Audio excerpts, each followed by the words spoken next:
Washington, CNN. President Donald Trump is facing down the first major hurricane of his administration, well aware of the potential of monster storms to make, or break, a political career. After Trump spent Friday morning tweeting about his frustration with Senate rules, lauding his fantastic chief of staff and taunting Tennessee Republican Senator Bob Corker, the administration seemed to buckle down as Hurricane Harvey took aim at the Texas coast. George W. Bush's botched response to Hurricane Katrina, which killed more than 1,000 people and inundated New Orleans in 2005, loomed large over Trump's White House.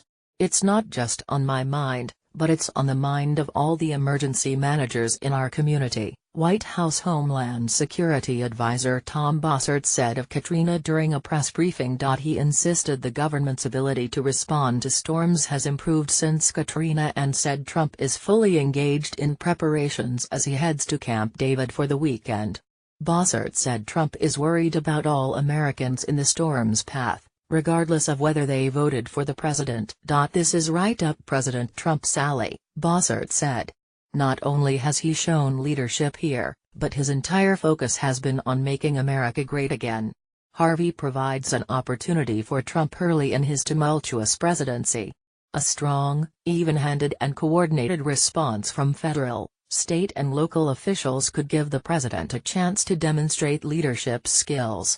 If he can muster a level of discipline that often evades him, a news cycle dominated for days could help Trump, distracting from feuds with fellow Republicans, including his widely criticized response to violent protests in Charlottesville, Virginia. But an uneven performance could reinforce perceptions of an administration in chaos and unable to execute the basic tasks of government. Katrina is the most famous example of a hurricane sparking political, as well as material, devastation.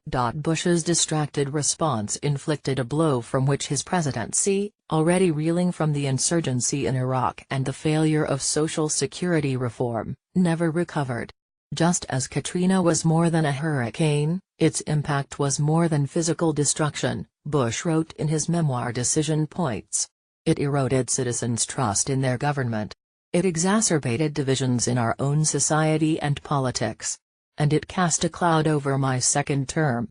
Bush said he was slow to realize the chaotic nature of the response to the storm from New Orleans city authorities and Louisiana state leaders. His White House then made things worse by releasing photos of Bush staring at the devastation out of a window of Air Force One, making him look detached from the suffering. After viewers watched harrowing scenes of Americans abandoned by their government in their flooded city, Bush praised his hapless director of the Federal Emergency Management Agency, Mike Brown, for doing a heck of a job. That comment triggered a torrent of ridicule. In the national catastrophe, the easiest person to blame is the president. Katrina presented a political opportunity that some critics exploited for years, Bush wrote in Decision Points. His Katrina missteps were all the more surprising as he had witnessed the perilous nexus of hurricanes and politics during his father's presidency, a few months before the 1992 election. After Hurricane Andrew ravaged Florida, Dade County Emergency Management Director Kate Hale complained about the national response, instantly turning a story about a disaster into a huge political issue. Federal aid soon poured into Florida.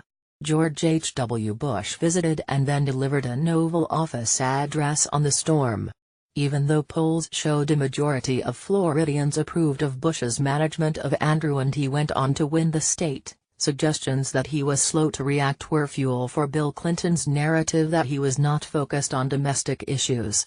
One Bush who sought to turn hurricanes into an advantage was Jeb Bush, who was lauded for his emergency response efforts while Florida governor. He used that experience to contrast himself with Trump during the 2016 GOP primaries. "Look, there's some people running that are really talented about filling the space, about saying big things," Bush said in Pensacola in August 2015. "They think that volume in their language is a kind of a version of leadership," he went on. "Talking is not leadership. Doing is leadership." Barack Obama learned the political lessons of Katrina well, and his White House went out of its way to show him engaged, visiting emergency officials and calling for evacuations when storms threatened the U.S. coast.